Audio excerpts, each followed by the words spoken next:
नमस्ते, मेरा नाम है अंकित मौर्य और मैं आप सभी का स्वागत करता हूं आपके अपने इस यूट्यूब चैनल जॉब मंत्रा पे। हम पीवाईक्यू सीरीज में साइंस वाले सेक्शन में आज हम सेट 7 के क्वेश्चन करेंगे। ठीक है, तो पहला क्वेश्चन देखते हैं कि सीमित वायु में प्रबलता से गर्म करने पर कार्बोनेट अयस्कों का ऑक्साइड में परिवर्तन होना क्या कहलाता है। यानी कि जो भी कार्बोनेट अयस्क हैं CO3 हैं वो किस में कन्वर्ट हो जा रहे हैं, ऑक्साइड में कन्वर्ट हो जा रहे हैं। यानी कि इसमें से जो कार्बन है वो गायब हो जा रहा है। तो ये क्या कहलाता है, ये निस्तापन कहलाता है। क्या कहलाता है, लीचिंग। क्या कहलाता है, इसी को हम बोलते हैं कैल्सिनेशन। क्या बोलते हैं, इसी का दूसरा नाम क्या है, कैल्सिनेशन।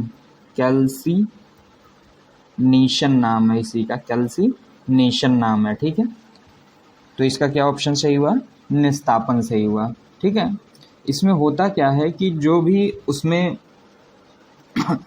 उसमें शुष्क मतलब कि जल और वाष्पशील पदार्थ होते हैं, जब हम इसको गर्म करते हैं बिना वायु की उपस्थिति में, उस समय वायु तो होगी नहीं, तो वो एनारोबिक रिएक्शन होगी।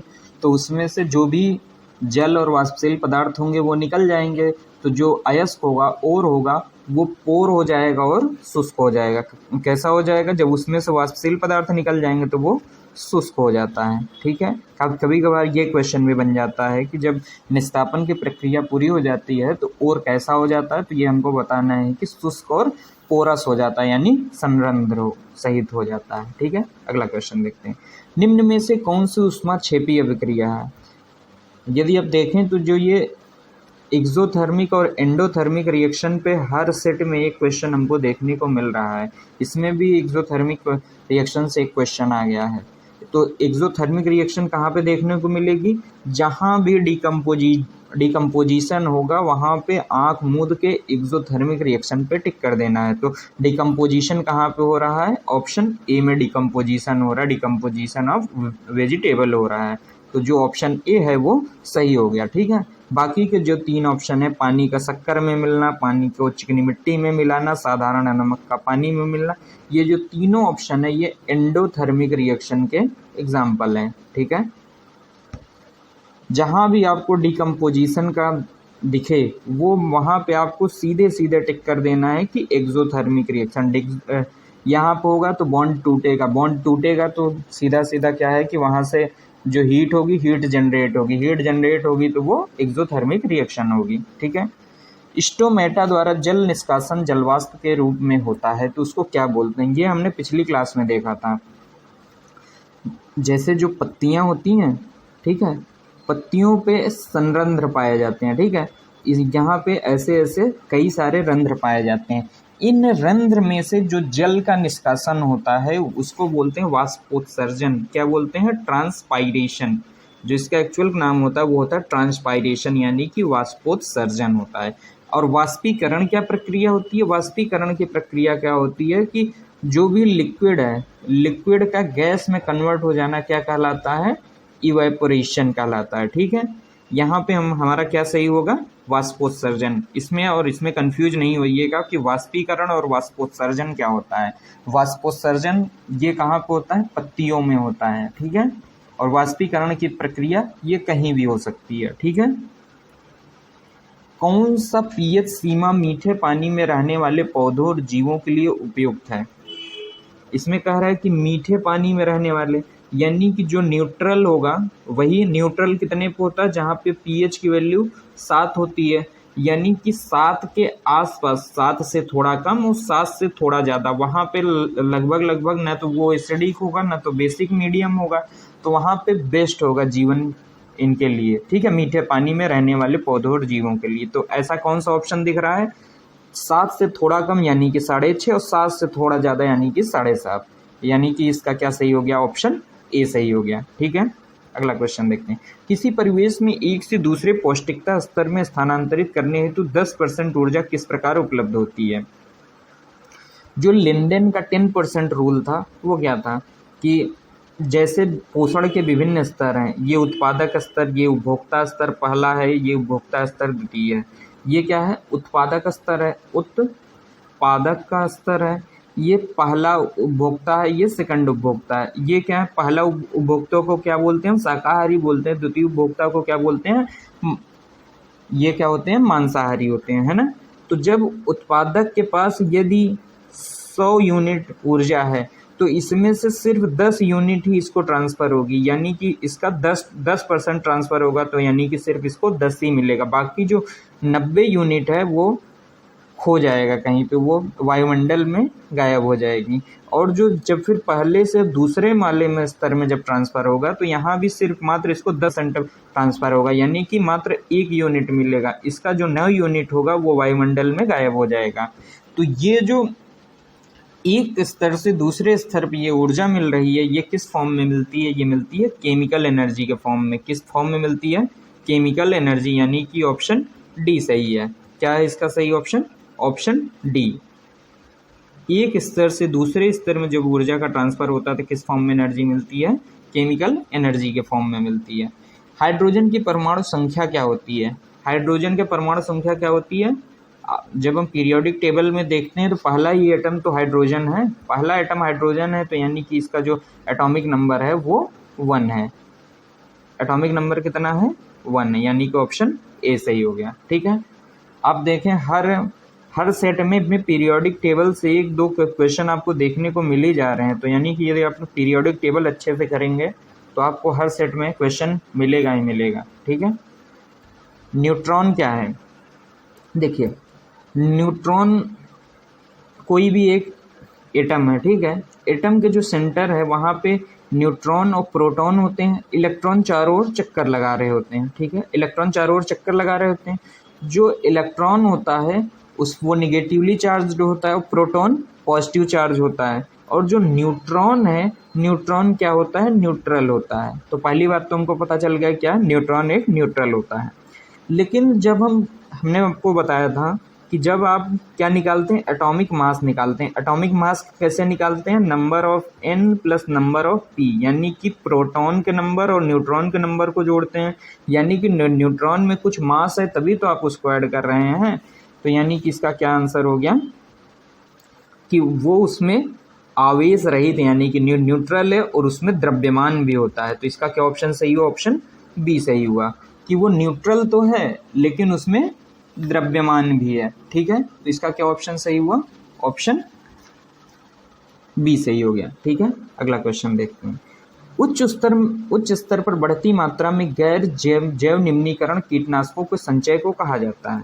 देखिए क्या होता है कि जैसे जैव प्रदूषक आ गए, ठीक है, ये एक हमारा ये क्या उत्पादक स्तर है, इसके ऊपर उपभोक्ता स्तर है। जब ये से इसमें ट्रांसफर होगा तो जो कीटनाशक हैं जितना इसकी मात्रा में संचयित हैं, जब ये इससे ऊपर की मात्रा में हो जाएंगे तो इसका संचयन का मात्रा बढ़ जाएगी। और ये जो संचयन की मात्रा बढ़ती जाती है इसी को बोलते हैं बायो एक्यूमुलेशन या फिर बायो मैग्निफिकेशन।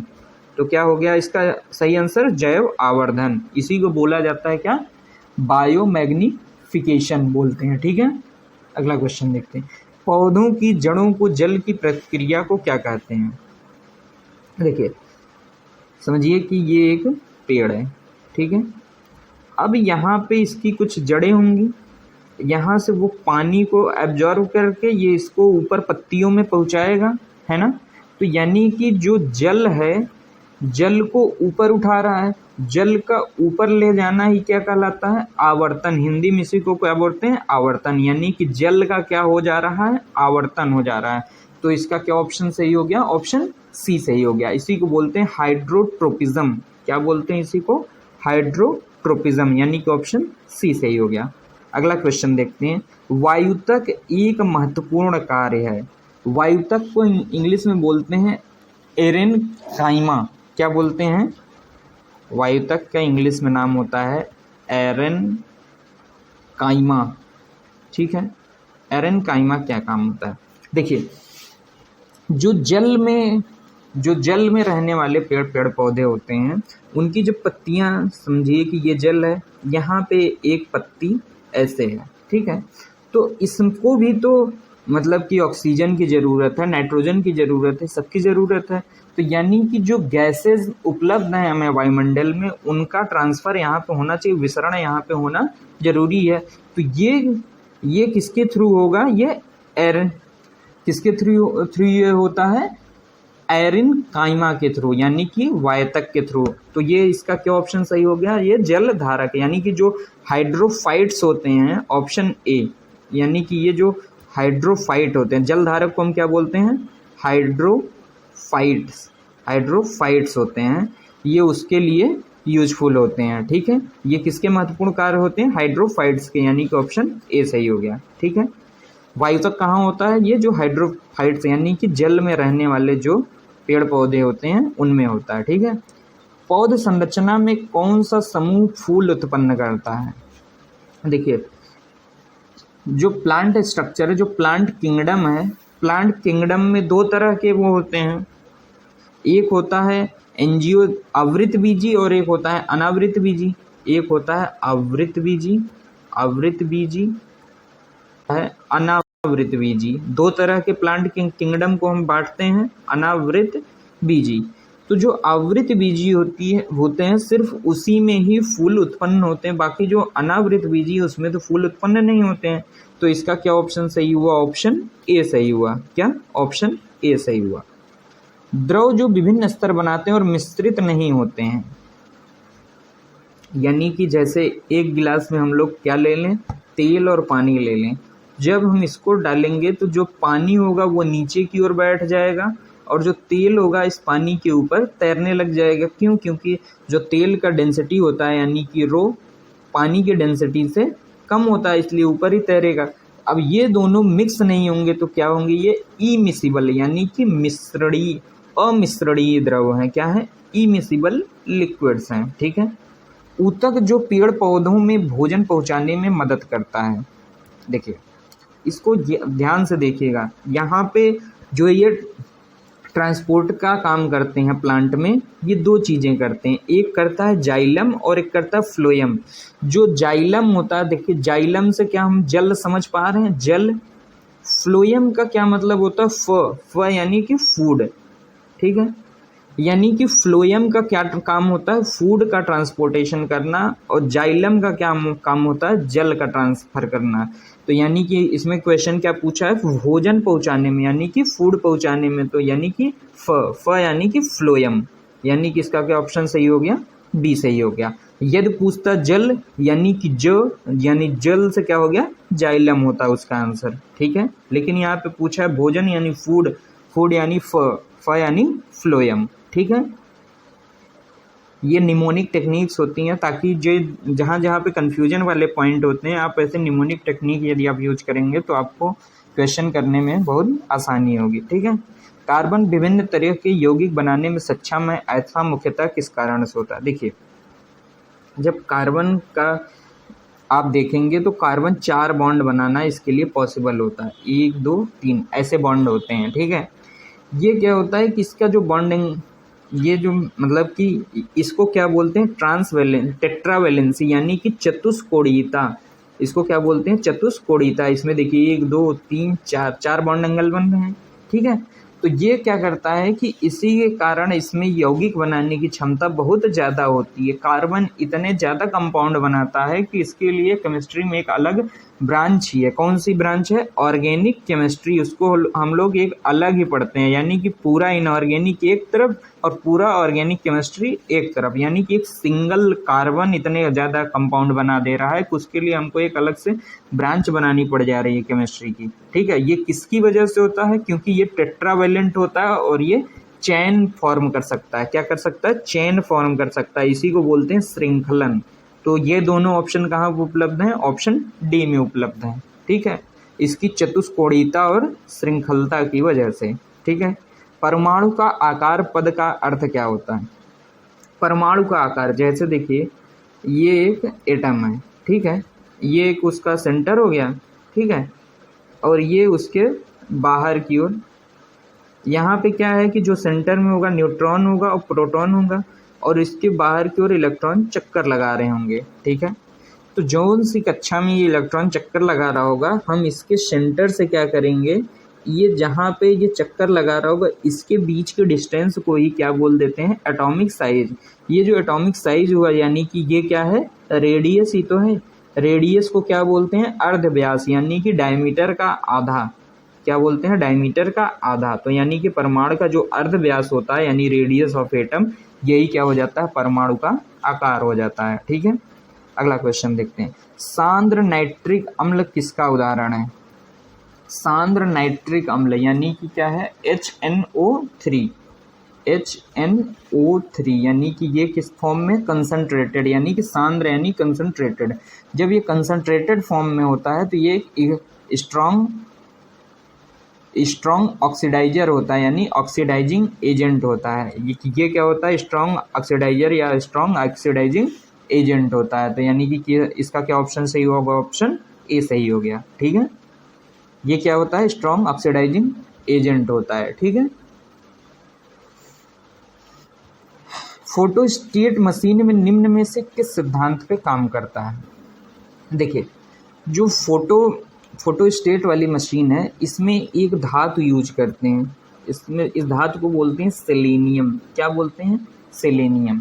सेलेनियम का क्या होता है कि जब यहाँ पे इस पे मतलब कि लाइट पड़ता है, सेलेनियम पर जब लाइट पड़ता है तो ये विद्युत धारा के प्रवाह को बढ़ा देता है। सेलेनियम पर जब ये लाइट पड़ता है तो ये विद्युत धारा के प्रवाह को बढ़ा देता है, और जब इस पर लाइट नहीं पड़ता है तो ये विद्युत धारा के प्रवाह को रोक देता है। ठीक है, जब ये इस कंसेप्ट पे ही पूरी फोटोस्टेट वाली मशीन काम करती है।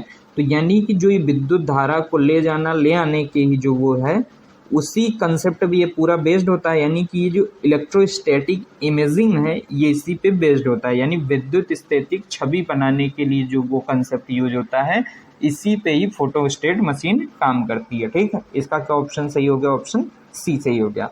और इस मशीन में कोई पूछ ले कि कौन सा एलिमेंट यूज किया जाता है, यहाँ पे आप बताएंगे सेलेनियम धातु का यूज किया जाता है। किसका, सेलेनियम धातु का यूज किया जाता है। किस प्रकार की दवाई इस्तेमाल की जाती है, ये क्वेश्चन को पूरा कंप्लीट आ नहीं पाया। ये क्वेश्चन एक्चुअल में था कि जो इंडाइजेशन, जब हमको इंडाइजेशन हो जाता है यानी अपच हो जाता है खाना, इंडाइजेशन, तो उसको लड़ने के लिए क्या खाते हैं? देखिए, इंडाइजेशन कब होता है, जब हमारा खाना पेट में जाता है। पेट में आपको पता है अमाशय में क्या निकलता है, HCl स्रावित होता है। जब HCl की मात्रा पेट में बढ़ जाती है तो खाना अपच होने लग जाता है। तो अब क्या करना है कि HCl तो एक स्ट्रॉन्ग एसिड है, तो इसी एसिड को ख़त्म करना है। एसिड को ख़त्म करना है तो हमको एंटाई एसिड खाना पड़ेगा, जो अम्ल तत्व को नाश करे, यानी कि जो भी अम्लीयता को ख़त्म करे, हमको उसी को खाना पड़ेगा। यदि अम्ल तत्व को नाशक करना है तो जैसे हम इनो पीते हैं ना, जब हमको इंडाइजेशन होता है हमको इनो पीना पड़ता है, उसमें एंटाई एसिड ही होता है। आप कमेंट सेक्शन में बताएंगे कि जो इनो में एंटाई एसिड होता है वो कौन सा एंटाई एसिड यूज होता है।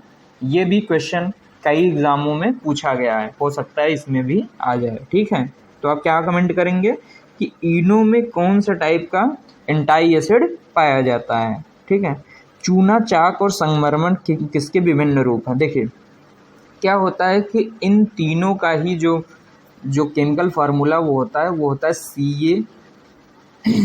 CaCO3 होता है। ठीक है, क्या होता है, कैल्शियम कार्बोनेट।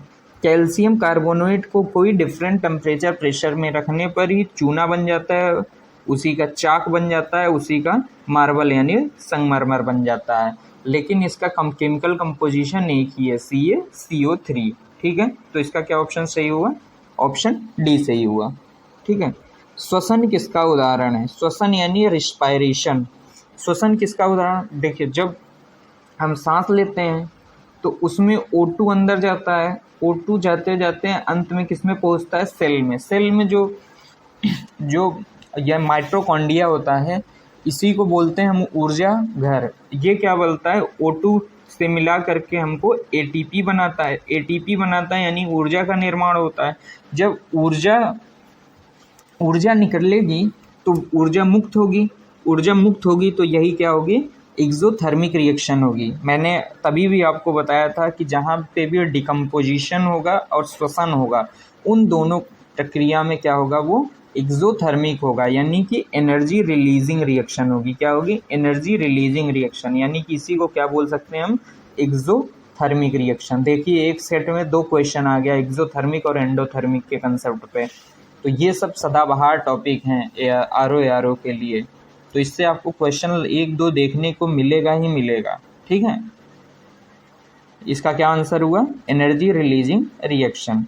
निम्न में से ऊर्जा का कौन सा स्वरूप अपने दोहन एवं उपयोग की प्रक्रिया में कम से कम प्रदूषित करती है? देखिए, जो ये न्यूक्लियर एनर्जी होती है, यहाँ से क्या निकलता है? जो न्यूक्लियर उत्सर्जन होता है, विकिरण निकलती हैं, जो इससे रेज निकलती हैं, उससे नुकसान हो सकता है, ठीक है। तो यानी कि इससे भी कुछ न कुछ प्रदूषण हो रहा है। और थर्मल एनर्जी, जैसे हमने कोयला को जला करके आदि को बना रहे हैं, तो उससे भी एक पोल्यूशन हो रहा है। अब भूतापीय ऊर्जा से किस प्रकार से प्रदूषण होता है? जैसे जब भूताप यानी कि जमीन के अंदर बहुत नीचे तक हमको ड्रिल करना पड़ेगा, तब जाके वो हमको ऑप्टिमम टेम्परेचर मिलेगा, ताकि वो जब टेम्परेचर डिफरेंस मिलेगा, नीचे का टेम्परेचर बहुत ज़्यादा, ऊपर का टेम्परेचर बहुत कम, तो इसी टेम्परेचर डिफरेंस को यूज करके हम इलेक्ट्रिसिटी जनरेट करते हैं। लेकिन जब ये वाला कंसेप्ट यूज करते हैं तो इसमें बहुत ज़्यादा ज़मीन के अंदर ड्रिल करना पड़ेगा, और जब ड्रिलिंग इतना नीचे हो गया तो पोल्यूशन तो होगा ही होगा, मिट्टी उड़ेगी, धूल उड़ेगा। सबसे क्लीनेस्ट एनर्जी का फॉर्म है वो है, इसमें से चारों ऑप्शन में से सोलार एनर्जी जो है, यानी सौर ऊर्जा, वो सबसे क्लीन एनर्जी है। यानी कि इसका जो एनवायरमेंटल पोल्यूशन है वो बहुत ही कम है, ठीक है। तो इसका क्या ऑप्शन सही हो गया? ऑप्शन सी सही हो गया, ठीक है। भूतापीय एनर्जी वाला कंसेप्ट समझ में आया आपको? इसमें वही करते हैं कि जैसे ये हमारा अर्थ है, ठीक है। हमको पता है कि जो अर्थ है ऊपर की ओर टेम्परेचर कम पाया जाता है, तभी तो हम जिंदा रह पा रहे हैं। जियोथर्मल एनर्जी क्या होती है कि जैसे ये हमारा अर्थ है, ठीक है, हमको पता है कि यहाँ पे ऊपर की ओर टेम्परेचर कम होता है पृथ्वी के, लेकिन जैसे जैसे नीचे की ओर हम ड्रिल करते जाएंगे, यहाँ पे टेम्परेचर बढ़ता चला जाएगा, ऊपर की ओर टेम्परेचर क्या है? कम है। तो ये जो टेम्परेचर डिफरेंस क्रिएट हो रहा है, सबसे ज़्यादा टेम्परेचर और लो टेम्परेचर के बीच में, इसी टेम्परेचर डिफरेंस का यूज करके हम इलेक्ट्रॉन को फ्लो करा देते हैं, और इलेक्ट्रॉन को फ्लो होगा तो वहाँ पे इलेक्ट्रिसिटी जनरेट हो गई है। इसी तरह हम इसका यूज करते हैं। लेकिन इसमें क्या होता है, बहुत ज़्यादा नीचे तक ड्रिल करना पड़ेगा, है ना। जब ड्रिलिंग होगी तो धूल उड़ेगा, मिट्टी उड़ेगी, उससे भी तो एक तरह से पोल्यूशन हो ही रहा है ना। तो इसका जो बेस्ट ऑप्शन है क्या है? सी ऑप्शन सही है, सोलार एनर्जी, ठीक है। अगले क्वेश्चन को देखते हैं। किसी व्यक्ति के रक्त में यूरिया पृथक करके रक्त को शुद्ध करने की क्या प्रक्रिया कहलाती है? देखिए, जब जिसकी किडनी खराब हो जाती है तो वहाँ से यूरिया पृथक करना बंद कर देता है, तो हम लोग क्या कराते हैं? डायलिसिस कराते हैं। क्या कराते हैं? आप लोगों ने हॉस्पिटल में सुना होगा ना कि यहाँ पे डायलिसिस होता है। तो जो ये डायलिसिस की प्रक्रिया होती है, यही होता है, रक्त से यूरिया को पृथक करना ही क्या कहलाता है? डायलिसिस कहलाता है। अम्ल वर्षा का क्या कारण होता है? देखिए, अम्ल वर्षा क्या होता है कि सल्फर और ये जो नाइट्रोजन होते हैं, उन्हीं से, जो जैसे सॉक्स होता है और नॉक्स, सॉक्स यहाँ पे हम एक्स क्यों लिख रहे हैं? ये हो सकता है SO2 हो, ठीक है, SO3 हो, तो यानी कि ये नंबर बदल रहा है, इस नंबर को बदल रहा है, इसीलिए हम इसको कह देते हैं कि सॉक्स है। और नॉक्स ये भी हो सकता है NO2 हो सकता है NO3 हो, ठीक है, इसीलिए हम इसको लिख देते हैं नॉक्स, यानी कि ये नाइट्रोजन और सल्फर का ऑक्साइड है, ठीक है। तो ये इसका क्या ऑप्शन सही हो गया? ऑप्शन डी होता है, ठीक है। इसमें तो देखो आप कंफ्यूज हो सकते हैं, इसलिए क्या होता है कि क्वेश्चन को कंप्लीट पढ़ना जरूरी होता है। जैसे आपने क्वेश्चन पढ़ना शुरू किया कि अम्ल वर्षा का कारण है, आपने बी ऑप्शन देखा और टिक करके आगे बढ़ गए कि नाइट्रोजन का ऑक्साइड, लेकिन जब सी ऑप्शन पे आएंगे सल्फर का ऑक्साइड, ये दोनों सही हो गया। लेकिन जब आप डी ऑप्शन पे आएंगे तो इसमें पूरी बात लिखी हुई है कि नाइट्रोजन और सल्फर का ऑक्साइड दोनों, तो यानी कि इसका बेस्ट ऑप्शन क्या सही हो गया? ऑप्शन डी सही हो गया। इसलिए होता है कि जब भी आप एग्जाम में या जब फिर घर पे भी जब भी प्रैक्टिस करें तो क्वेश्चन को पूरा पढ़ने की आदत डालें, ठीक है। निम्न में से कौन सा रोग लैंगिक स्तर पर प्रसारित नहीं होता है? इसमें से कौन सा जो रोग है वो सेक्सुअली ट्रांसमिटेड नहीं होता है? तो जो इसमें से हेपेटाइटिस है, यानी कि ऑप्शन बी जो वो है, हेपेटाइटिस कैसे फैलता है? हेपेटाइटिस फैलता है दूषित खाना या फिर दूषित पानी पीने से ये फैलता है। इसमें क्या होता है? लीवर में सूजन आ जाता है, ठीक है। लीवर में सूजन आ जाता है, ठीक है, लीवर में सूजन आ जाता है। बाकी जो और रोग हैं वो सब लैंगिक डिजीज हैं, ठीक है। तो इसका क्या ऑप्शन सही हुआ? ऑप्शन बी सही हुआ। निम्न में से कौन सा कथन गलत है? निम्न में से कौन सा कथन गलत है? सभी जो ब्लू ग्रीन एल्गी हैं वो क्या शैवाल उत्पादक के कैटेगरी में आते हैं? प्रोड्यूसर हैं। प्रोड्यूसर यानी कि जो सूर्य के प्रकाश की उपस्थिति में अपना भोजन स्वयं बना लेते हैं, वही एक उत्पादक कहलाते हैं। तो यानी कि ये वाला ऑप्शन तो सही है। बी वाला ऑप्शन चेक करते हैं। हरे पौधे अपना भोजन धरती से प्राप्त जैविक मिश्रण से प्राप्त करते हैं? नहीं, ये अपना भोजन सूर्य के प्रकाश की उपस्थिति में खुद से बनाते हैं। तो इसलिए जो इसका ऑप्शन बी है वो गलत है, ठीक है। ऑप्शन सी देखते हैं। उत्पादक को धरती से जैविक मिश्रण की जरूरत पड़ती है। जो इनऑर्गेनिक मिक्सचर होता है सिर्फ वही वो पेड़ पौधे अर्थ से लेते हैं, बाकी जो उसको जरूरत पड़ती है वो सनलाइट से लेकर के अपना भोजन बनाते हैं। तो यानी कि सी ऑप्शन भी सही है। हरे पौधे सौर ऊर्जा को रासायनिक ऊर्जा में परिवर्तित करते हैं, बिल्कुल सही बात है। तो यानी कि इसमें जो गलत ऑप्शन है, क्या ऑप्शन है? ऑप्शन बी गलत है, ठीक है।